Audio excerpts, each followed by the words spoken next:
Ok, très bien. Bah, écoutez, je pense qu'on va démarrer. On a 2 minutes de retard. On a un agenda assez chargé.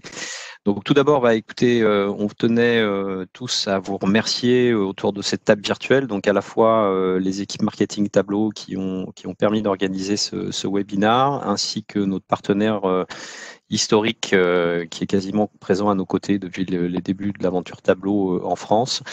Donc un grand merci à vous tous pour l'organisation de cette matinée, enfin de ce webinaire. Et un grand merci à vous tous qui êtes présents autour de cette table virtuelle. On espère que vous êtes en bonne santé, que vous avez l'esprit vif et que cette webconf va vous passionner, vous intéresser. Donc ce que je vous propose, c'est de passer très rapidement à l'ordre du jour. Si on peut faire next, s'il vous plaît. Donc très rapidement, donc les intervenants d'aujourd'hui, alors c'est mal poli, mais je vais commencer par moi-même, Arnaud Husson. Donc je suis chez Tableau depuis 7 mois et je m'occupe de couvrir l'ensemble du secteur bancaire à ce jour en tant que stratégique compte exec pour le compte de Tableau. Vous aurez l'intervention de Steven Balzan, qui est account manager chez Midral pour le secteur bancaire, qui va prendre ma suite. Et enfin, Do-In Ho, qui est le consultant qui va vous présenter le use case autour des risques et de la finance qu'on va vous soumettre et qui en sera suivi, bien sûr, de questions auxquelles nous apporterons, je l'espère, si le temps le permet, toutes les réponses que vous pouvez attendre et on n'hésitera pas à revenir vers vous si ça n'est pas complété. Next. Bon, les merci, encore un grand merci à vous tous et on va y aller. Alors, peut-être une rapide mise à jour de qui nous sommes Tableau. Donc, au Tableau, on existe depuis 2003. Et pourquoi on vous met cette slide Salesforce? Parce que vous n'êtes pas sans savoir que depuis 1 an maintenant, on a été rattaché à cette très belle compagnie de la tech. Dont la courbe se passe de commentaires, puisqu'aujourd'hui, c'est un peu plus de... Enfin, l'année dernière, c'est un chiffre d'affaires clôturé à plus de 17 milliards, une croissance extrêmement forte. Et finalement, pourquoi on en est là aujourd'hui?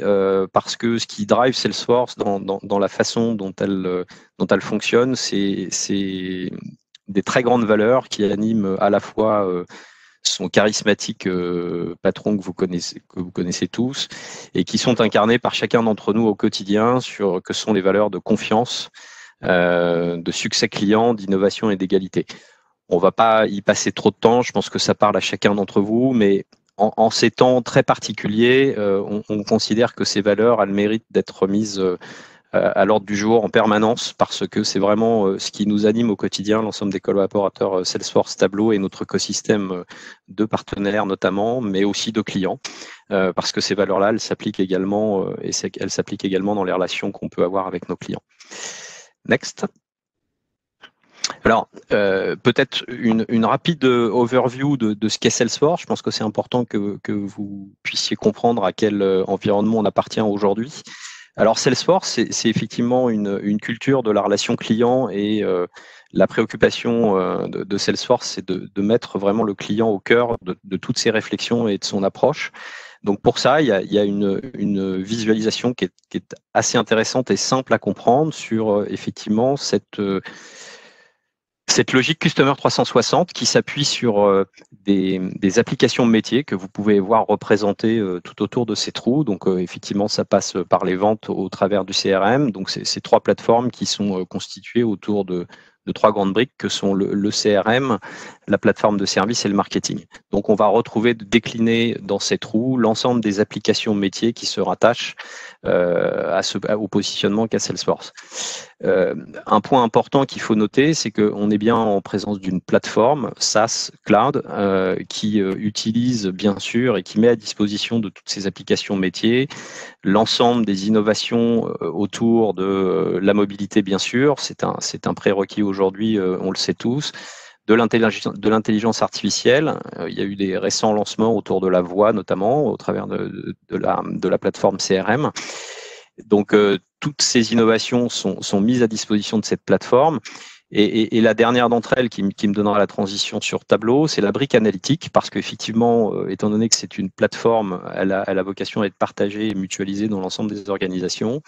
Et au cœur de toute cette machinerie, si je puis dire, il y a un élément extrêmement important qui est la data. Et donc la brique analytique, aujourd'hui, qui constitue l'un des actifs qui est représenté par Tableau aujourd'hui, nous permet effectivement de construire, au travers de ces différentes applications métiers, tout un tas de reporting qui sont diffusés dans l'organisation, que ce soit au niveau des fonctions purs métiers, comme elles sont représentées ici, ou bien des fonctions transverses que peuvent être finalement les risques, la finance, la RH, la compliance, puisqu'on s'adresse aujourd'hui à des amis banquiers et c'est leur préoccupation quotidienne. Donc cette brique analytique, elle est extrêmement importante. C'est ce qu'on va vous illustrer dans les prochaines minutes. Et donc elle est constituée de tableaux, bien sûr, mais pas que, parce qu'il y avait déjà des solutions analytiques intégrées au monde Salesforce, mais tout ça cohabite très bien. Si vous avez des questions sur le sujet, on n'hésitera pas à vous éclairer pour que vous ayez une bonne compréhension de cette brique analytique au sein de Salesforce. Next. Alors, pour revenir peut-être un petit peu plus en détail sur Tableau depuis qu'on existe en 2003, on n'a qu'une seule tagline, si je puis dire, c'est que notre mission ou notre vocation, c'est vraiment d'utiliser les utilisateurs dans les organisations à visualiser, donc à voir et comprendre leurs données auxquelles ils sont confrontés au quotidien. Alors, c'est un élément extrêmement structurant parce que dans notre approche, on a toujours mis la dimension visualisation au cœur de nos préoccupations pour l'utilisateur. Vous êtes tous, comme moi, utilisateurs historiques d'Excel et la visualisation d'Excel, c'est pas très sexy et ça a été un driver extrêmement fort dans notre ADN, c'est de pouvoir rendre les données un peu plus belles et que les utilisateurs aient envie d'aller chercher, d'aller creuser, d'aller forer, d'aller drill donner dans la donnée. Et ça, on le fait bien plus facilement quand on a un tableau de bord un peu sympa et dynamique et interactif que plutôt que de quelque chose de très figé qui ne laisse pas beaucoup de place à la découverte. Donc, 2 points importants, effectivement, cette visualisation et cette compréhension des données, premier sujet, et deuxième sujet, de donner du plaisir à l'utilisateur quand il va aller effectivement explorer cette donnée. Alors Tableau, comme Salesforce d'ailleurs, hein, vous l'aurez compris, c'est une plateforme. C'est une plateforme qui a plusieurs particularités, mais les principales caractéristiques de cette plateforme, c'est qu'elle se déploie très facilement à l'échelle, parce qu'on a des protocoles d'intégration qui sont très légers, pas intrusifs. On le fait à la fois on-prem ou en SaaS cloud. Donc ça, c'est extrêmement important pour le monde bancaire d'avoir cette possibilité d'accéder à ce type de solution en étant on-prem, donc dit autrement dans vos data centers et infogérés par éventuellement vos équipes informatiques. Ce que je vous disais juste sur le point d'avant, c'est qu'effectivement, les testimoniaux des utilisateurs de Tableau sont... Alors, unanime, ce serait peut-être un petit peu prétentieux, mais sont tous très fans de la solution à partir du moment où ils rentrent dedans, ils commencent à l'utiliser. Et il y a ce côté learning curve qui était extrêmement intéressant pour les utilisateurs, c'est de pouvoir assez vite se prendre au jeu de l'exploration des données pour en sortir l'essentiel et de pouvoir le soumettre dans le cadre de dashboard ou de reporting, que ce soit pour des tiers, pour des contreparties, pour des managers. Et donc, c'est extrêmement important d'avoir cette facilité d'usage pour les utilisateurs.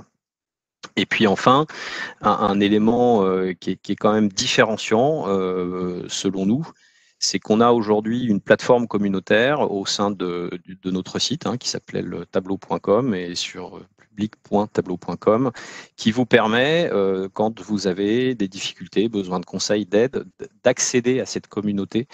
Et c'est ce qui fait aussi notre différence sur ce monde de la data visualisation. Next. Alors, juste pour focuser très rapidement sur votre secteur d'activité, alors on va le faire au niveau mondial européen et puis on viendra à la France après, parce que je pense que ça fait partie aussi des questions que vous pourriez avoir.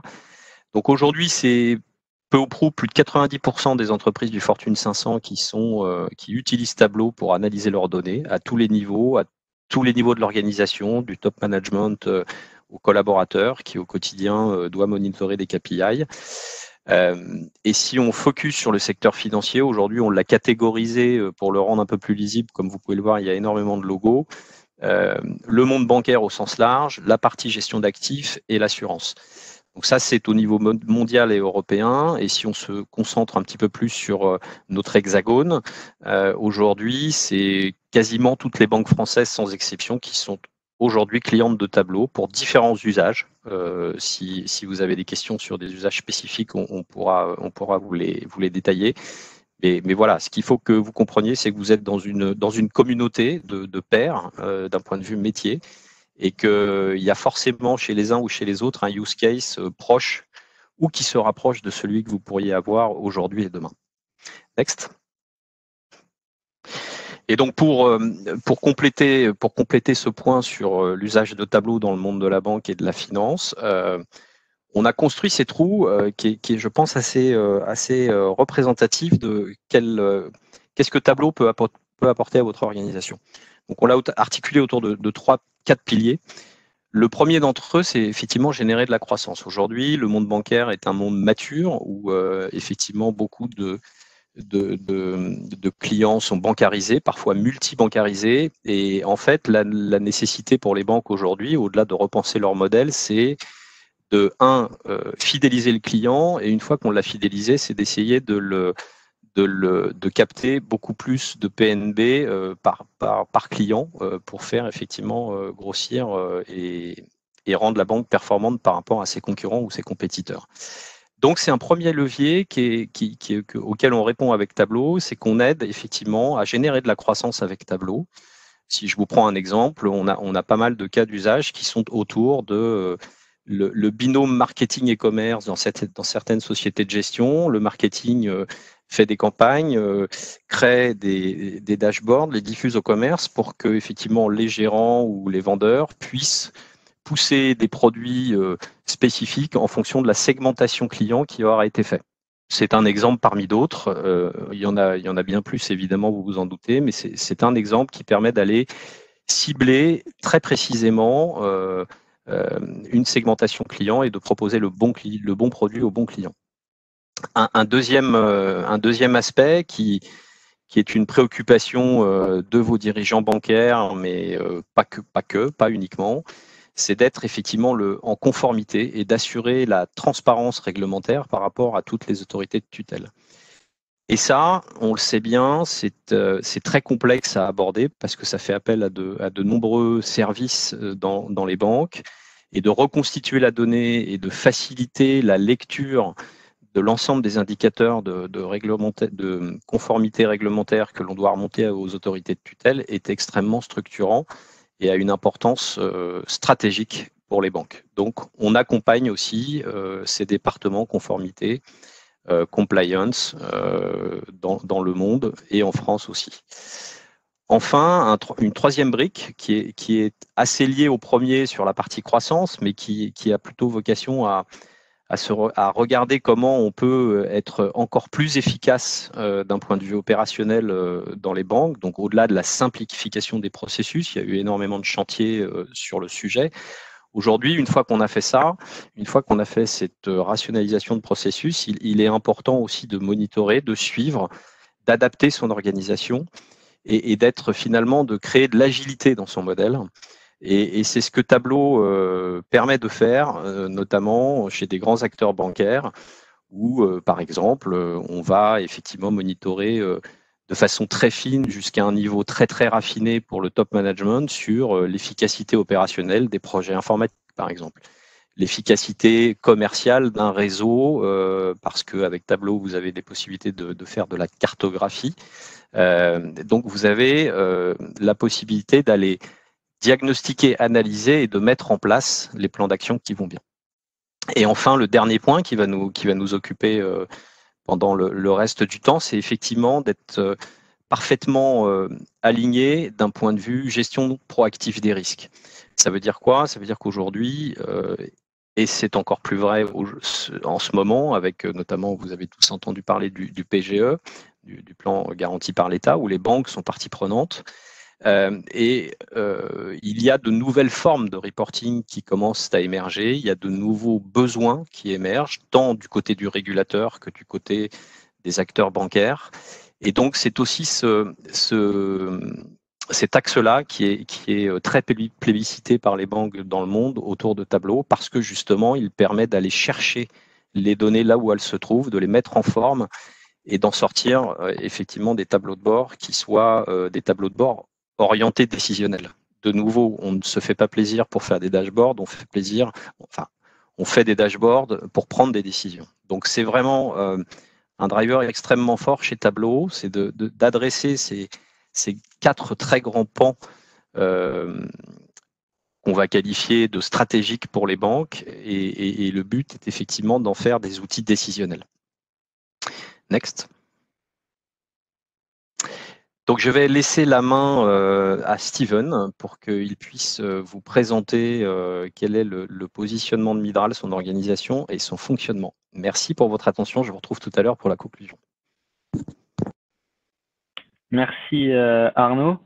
Donc, bonjour à tous, effectivement je suis Steven Balzan, donc, comme l'a dit Arnaud en préambule lors de la présentation, je suis account manager chez Midral et je m'occupe principalement du secteur bancaire. Donc pour faire suite avec ce que vient d'expliquer Arnaud, en fait pour pouvoir générer cette valeur business avec les données dans le secteur financier, il va falloir agir sur l'ensemble du cycle de valorisation de la donnée que vous pouvez voir sur cette slide.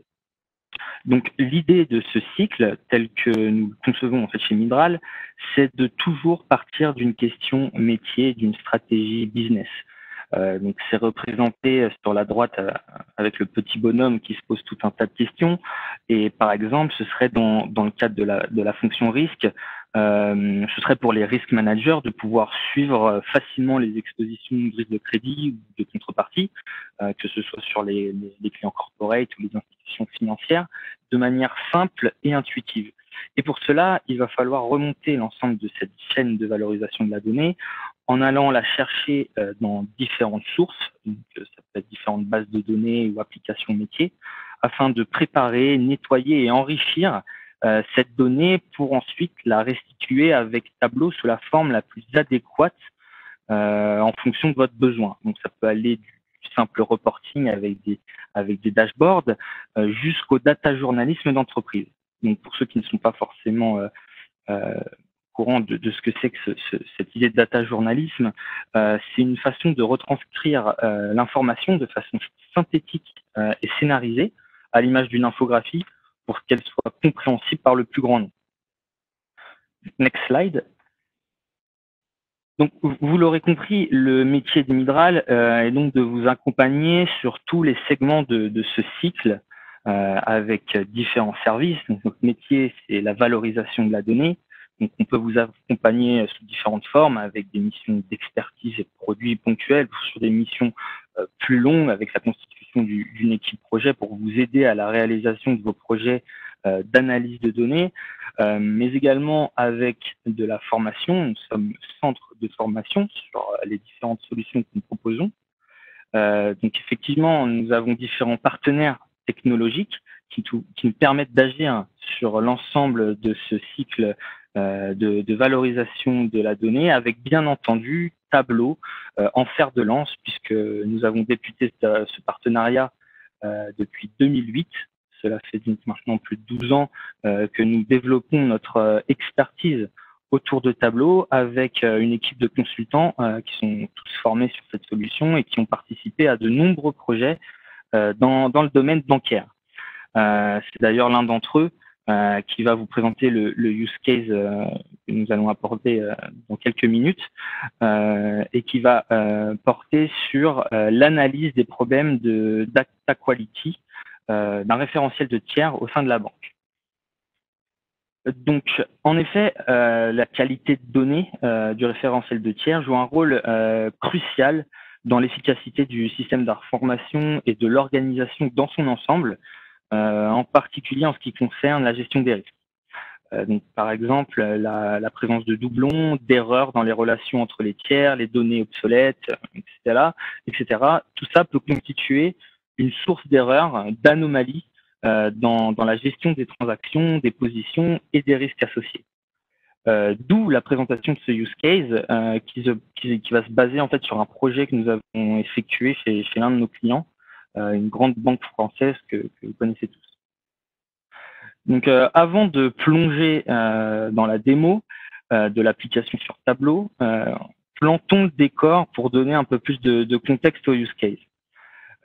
Donc, l'enjeu de ce projet, c'était d'entretenir la conformité de la politique de gestion des risques de ce fameux client face aux évolutions législatives, réglementaires et aux exigences de la BCE, et plus particulièrement aux réglementations BCBS 239 que vous devez tous connaître, qui implique en fait l'amélioration de la qualité des données pour mieux gérer les risques. Donc le contexte était le suivant. Le client se basait en fait sur un outil qui réunissait un ensemble de sources de données qui constituait son référentiel de tiers et qui consolidait en fait les expositions de risques de crédit et de contrepartie. Cependant, cet outil avait des limites en matière de consommation de données, puisque celle-ci était présentée de façon statique avec aucune latitude pour explorer l'information. C'était très limité aussi en matière de restitution graphique, et il était donc compliqué pour les métiers de suivre la qualité de cette donnée et d'avoir un réel outil de pilotage et d'aide à la décision pour optimiser le contrôle et corriger des anomalies qui seraient détectées.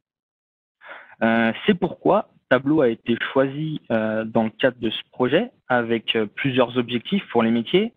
Donc, c'était d'abord d'avoir une vision synthétique des principaux indicateurs de data quality selon différents axes qu'on va vous présenter, d'explorer et d'analyser les données de manière dynamique et interactive, ce qui est très facile de faire avec Tableau, et enfin de faciliter les processus de monitoring et de contrôle.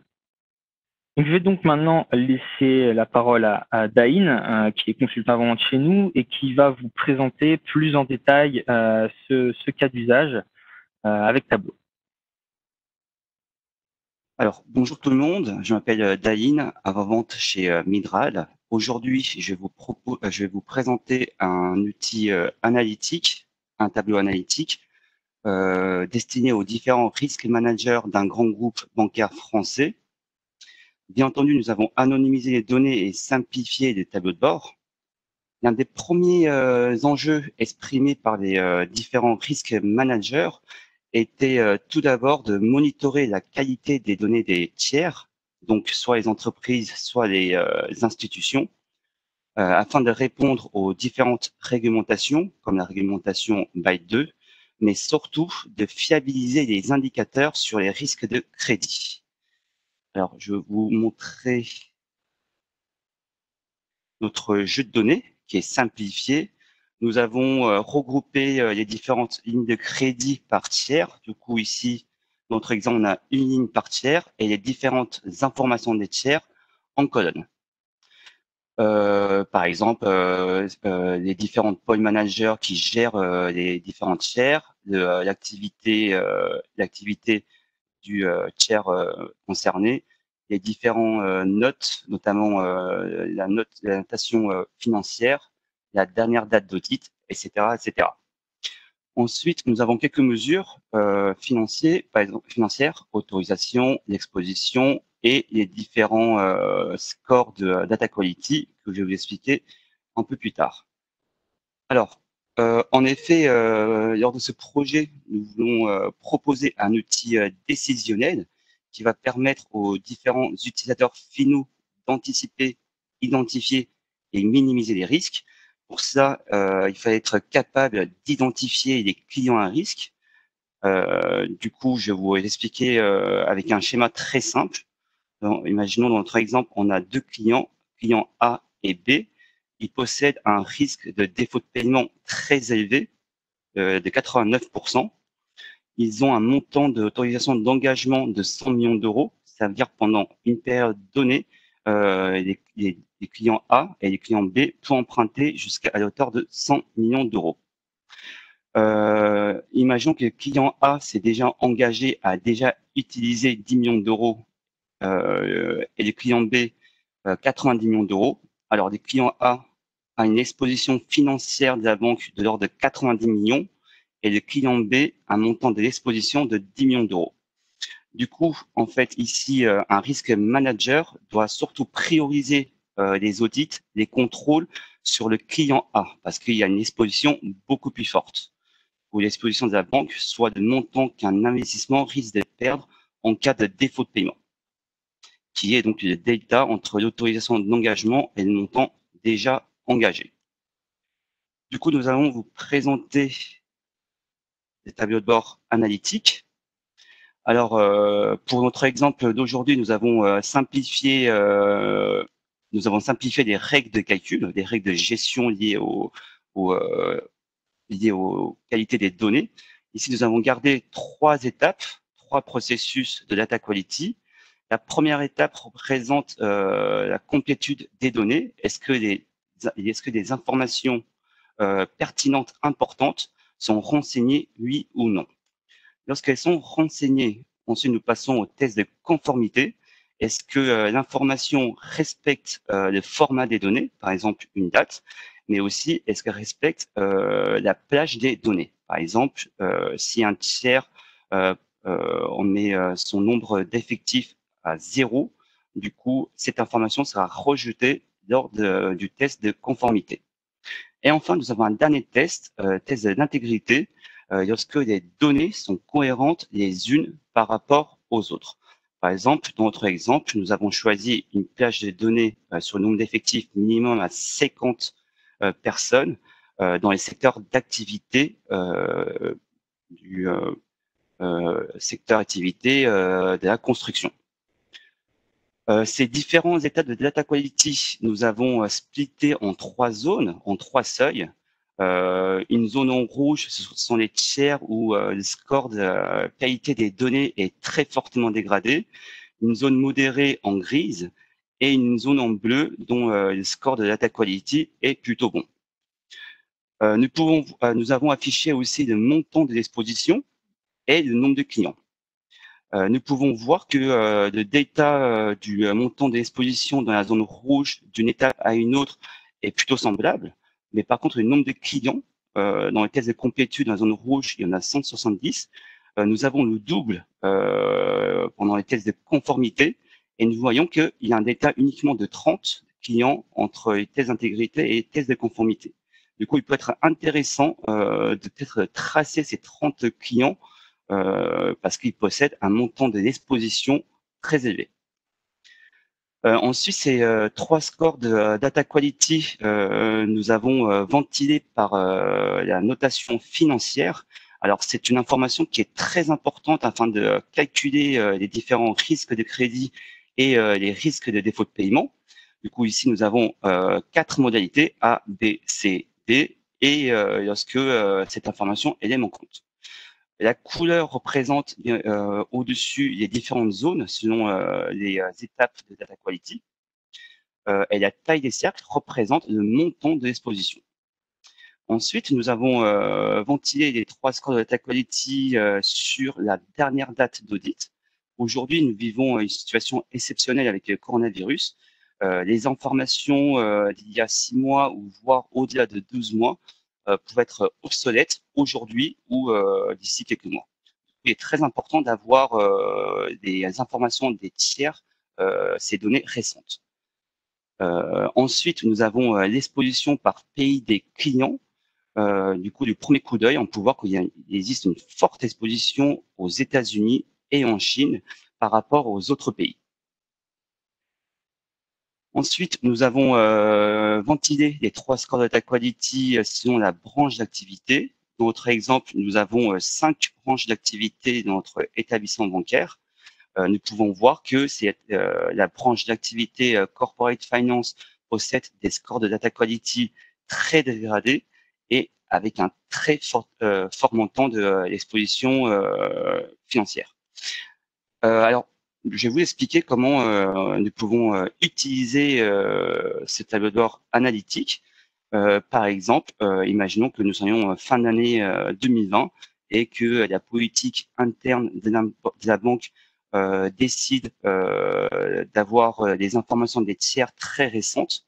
Du coup, je vais essayer de tracer les tiers dont la dernière date d'audit dépasse 12 mois. Du coup, mon tableau de bord s'est mis à jour du fait que j'ai sélectionné cette modalité. Et ensuite, en dessous, imaginons que demain ou après-demain, j'ai un rendez-vous, une réunion avec les risk managers de corporate finance. Je vais sélectionner. Du coup, ici, nous avons fait une analyse croisée. Donc, les tiers dont la dernière date d'audit dépasse les 12 mois et gérés par la branche d'activité corporate finance. Et enfin, à droite, c'est à partir de ces graphiques où nous allons identifier les clients à risque. Sur l'axe des ordonnées, nous avons affiché de taux d'intégrité. Du coup, nous pouvons voir aussi par rapport au jeu de couleurs que les tiers coloriés en rouge possèdent un score de data quality très dégradé. Et afin de prioriser les contrôles, nous avons affiché les montants de l'exposition financière de la banque sur l'axe des abscisses. Du coup, je recommanderais au risk manager de prioriser les contrôles sur ces deux clients, sur ces deux tiers. Et enfin, en dessous, nous avons la liste détaillée par rapport à la sélection que j'ai fait donc ici sur ces deux tiers. Nous avons donc les différentes informations prioritaires afin de calculer les différents risques de crédit. Et ici, à droite, les différents scores de data quality, complétude, conformité, intégrité, et son montant d'exposition. Par exemple, nous avons utilisé encore une fois des règles très simplifiées. Ici, nous avons 10 informations. On voit une valeur nulle sur la notation financière. Du coup, ce tiers possède un taux de complétude de 90%. En dessous, il y a 2 valeurs nulles. Du coup, un taux de complétude de 80%. Maintenant, la chute du taux de conformité, par exemple, en dessous, s'explique par l'effet que dans le champ pays, nous avons France-Guyane, et cette modalité n'est pas dans notre plage de données. Et ensuite, l'intégrité, parce que par exemple ici, le résultat financier est inférieur par rapport au montant de l'exposition. Du coup, il existe des incohérences entre les données. Du coup, nous avons proposé un outil où, à partir d'une vision très macro, très globale, quelque chose de très tabulaire en input, de proposer un outil décisionnel où nous pouvons, en quelques clics seulement, de rentrer en détail, qui permet aux différents risk managers, utilisateurs finaux, d'anticiper, identifier et minimiser les risques. Voilà. Merci beaucoup. Merci, merci l'équipe Midral. Alors, je vous propose, il nous reste une dizaine de minutes, donc on va pouvoir effectivement passer à la séance de questions-réponses. On a reçu quelques questions qui nous sont arrivées pendant l'échange. Donc, il y a une première question, et je pense que c'est intéressant qu'on fasse un duo avec toi, Steven, sur comment se déroule la mise en place d'un projet analytique. Et une deuxième question qui est arrivée dans la foulée, comment peut-on industrialiser un projet de déploiement analytique? Alors, je vais commencer, Steven, si tu veux bien. Je pense que, comme tout projet, il est important dans une phase amont de le cadrer, de bien connaître les objectifs, les enjeux, mais pas d'un point de vue uniquement IT, aussi avec le métier. Comme vous l'aurez compris, Tableau s'adresse prioritairement à des utilisateurs quotidiens de la solution. Donc, je pense qu'il est important aussi d'avoir un binôme métier et IT, parce qu'on propose malgré tout une solution IT. Donc, je pense que le binôme métier-IT est important dans la mise en place et dans la qualification du projet et des attentes réciproques à la fois de l'IT, mais surtout du métier et du bénéfice qu'il en attend. Peut-être sur la phase d'industrialisation, Steven, c'est peut-être intéressant d'avoir votre point de vue d'intégrateur. Oui, bien sûr, effectivement. Donc, l'approche et le déroulement d'un projet analytique et de son industrialisation ensuite chez un client. Donc, dans un premier temps, comme tu disais, c'est de bien cadrer avec les métiers un premier use case et de fonctionner de manière agile et itérative. D'abord sur un travail sur une maquette avec un volume de données réduit, si je puis dire, et ensuite de commencer avec des premières connexions sur des données de prod et ensuite de passer à une phase d'industrialisation. Et pour cela, il y a effectivement plusieurs choses à prendre en compte, différents aspects. pour gérer ensuite la conduite du changement. Dans le cadre de ce genre de projet, il faut qu'il y ait des rôles qui soient bien définis et que les responsabilités de chacun soient bien définies pour lancer ce genre de projet. Et ensuite, en fonction de la maturité du client et en fonction de ses ressources, Mydral peut effectivement intervenir pour vous accompagner avec une équipe projet, par exemple, pour accélérer la réalisation de ces projets.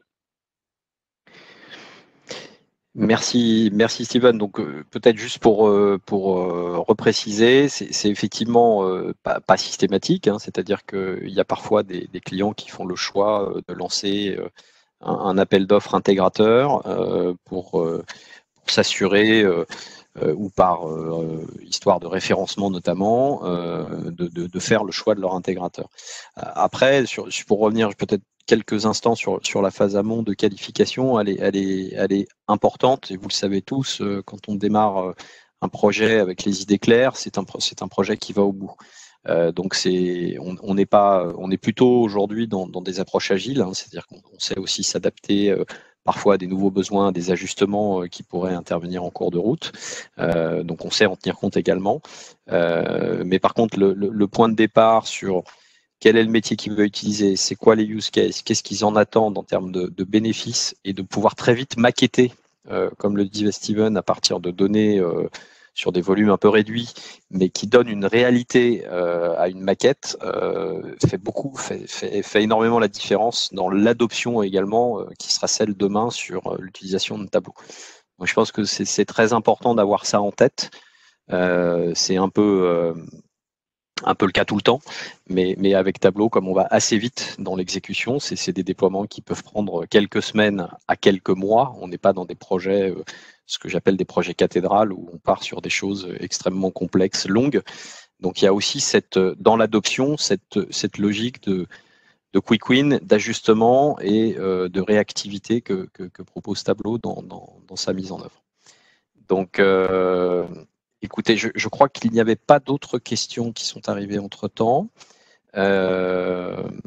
Donc on est juste à l'heure. Donc on va vous renouveler et vous reformuler tous vos remerciements pour votre disponibilité ce matin, en espérant que vous avez mieux compris ce que pouvait vous apporter Tableau dans votre quotidien et dans vos organisations.